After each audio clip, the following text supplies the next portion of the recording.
Hello and welcome to the Finals Week 2 predictions. Last week's slate of games provided some exceptional product, and let's hope the same can be said this week. It begins on Friday, 7:50 p.m, at the MCG for Melbourne and Brisbane. Melbourne unfortunately were on the wrong side last week, with a 22-point loss, whilst the Lions by the way of some fortune won a high-scoring shootout by 2 points. Melbourne had some good player performances last week. Fritsch and Stephen may come to mind. But you can have all the players you like, but if the game plan's flawed then it's difficult to uphold a good performance. They gave away 50-metre penalties at time, showing their discipline, and their plan to take the game on, by biting off a kick in the middle wasn't allowed by the Swans, never permitting Melbourne to take command of the game. Melbourne also faltered under pressure at times, the last quarter sequence where they looked high odds to score, but the Swans miraculously recovered and the Demons screwed up the passage of play comes to mind. Another thing Sydney exploited was the bring the ball to ground a formula. The Swans from stoppages and with pace on the ball at ground level looked more of a threat, and Melbourne found them difficult to contain. On the other side, Brisbane could consider themselves lucky to be here. Richmond mistakes and a score review controversy most notably. However, they can't be slandered for the way they played. The tenacity they lacked a week prior was evidently on display. They looked to take the game on, and their forward line at times, borderline, looked unstoppable. I do have worries for the void they need to fill with Oscar McInerney out, and how that could play into Max Gawn's game-breaking ability. Lachie Neale was outstanding in this match. Dan McStay embraced the ruck role tremendously, and for a forward line that has copped its fair share of criticism at times for not delivering on the big stage, they sure made a statement. I'm not producing groundbreaking analysis when I say the team that rocks up will win the contest. For Melbourne, I don't necessarily think they played awfully last time out, but they'll most definitely need to iron out a few kinks. They'll have to establish their command on the game from the first bounce, and they'll need a warrior-like performance from Christian Petracca with that leg fracture. The Lions will be needing to put their best foot forward this week and can't get too carried away. They will be getting Rayner and Answorth back potentially, though there seems to be a logjam at play. I think the Lions will need to find another source of goals, potentially from a Zach Bailey type, because I think the Melbourne defenders won't give Hipwood and Danny Hare an inch.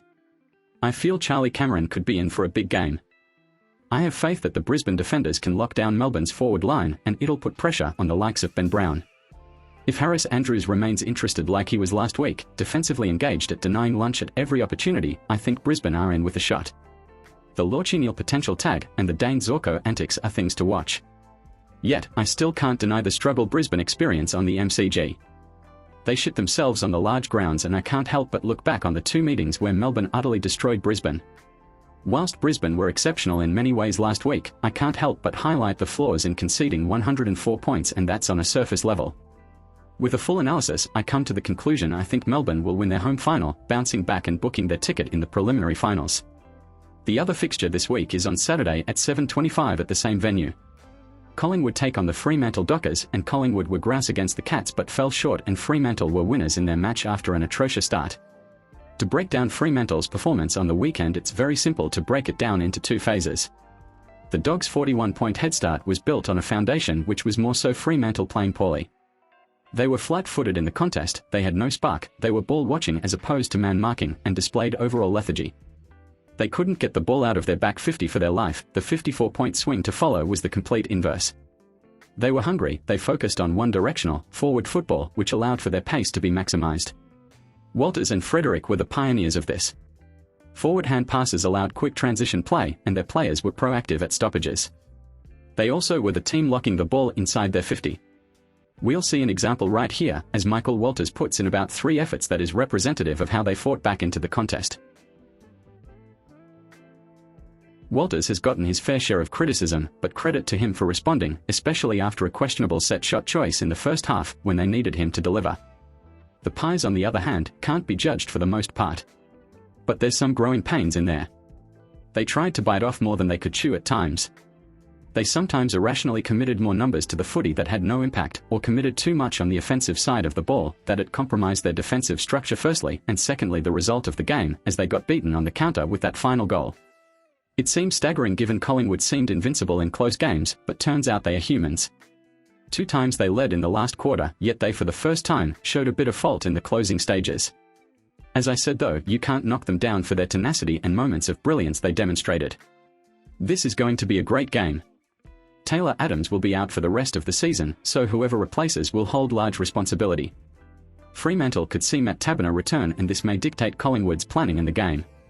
Collingwood have played consistently well, but Fremantle's only meeting at this venue was a win against Melbourne convincingly, so they've proved that no hostile crowd or ground size will get to them. Fremantle's adversity showed that they should not be discounted in this match for one bit. It's awfully close to pick this one, but I'm going to tip Fremantle to win. The resilience they showed was excellent, and whilst they got destroyed early, if they can erase the early match jitters, I think they could potentially run over the top. That said, Collingwood are scary at home, and I'd argue they've been the more complete performers over the last month in their matches.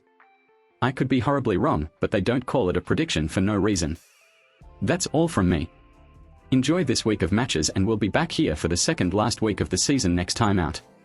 Thanks for tuning in, see you in the next one.